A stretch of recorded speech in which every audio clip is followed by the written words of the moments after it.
Hello and welcome to my videos on living a more Jewish life. My name is Andy and this lesson is the first on being able to read Hebrew. I want to be able to teach 2 letters per lesson, and you have got to do 1 lesson per week. So there are 22 letters in the Hebrew alphabet, so this should take you about 11 weeks. Along the way I will teach you the vowel markings, so hopefully in 3 months you'll be able to read Hebrew. After that, it is just practice and then eventually being able to read with the vowels for the most part. In ancient Hebrew, these vowel markings called the nikud weren't even used in ancient Hebrew, but they were added between the 7th and the 10th centuries. I'm not going to teach you letters in alphabetical order, but more in the order of popularity.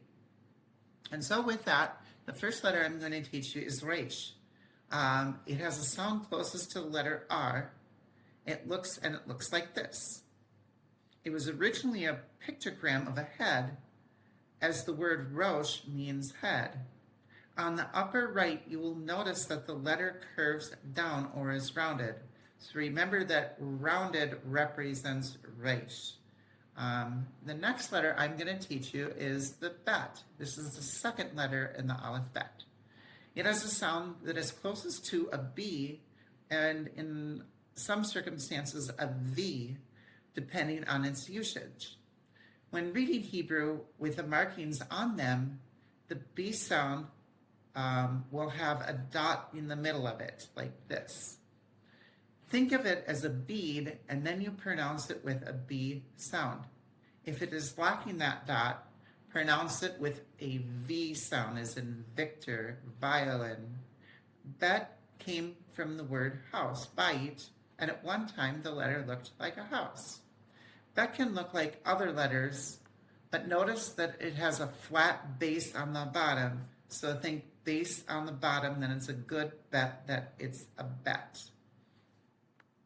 Now, giving you 2 letters in a vacuum doesn't do so much good.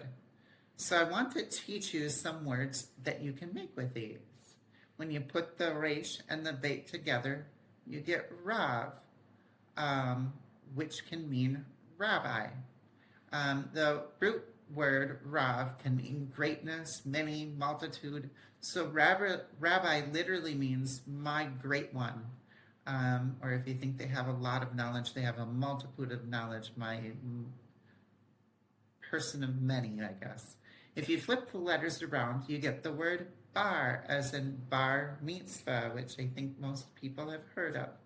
The word bar actually doesn't come from Hebrew, but it comes from a borrowed language called Aramaic, meaning son or male child. I will give you a vowel marking today to tie it all together. The vowel markings go under the letter that precedes the marking.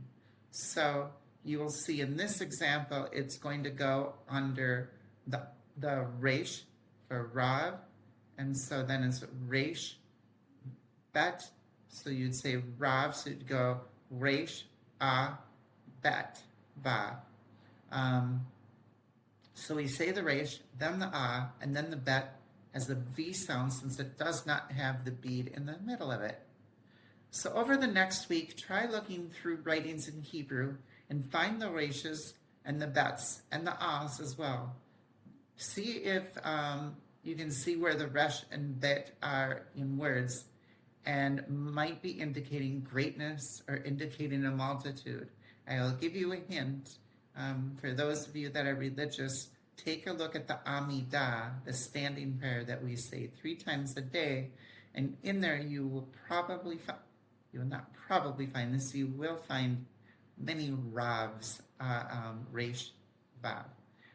Thank you for watching, and I will see you in lesson 2.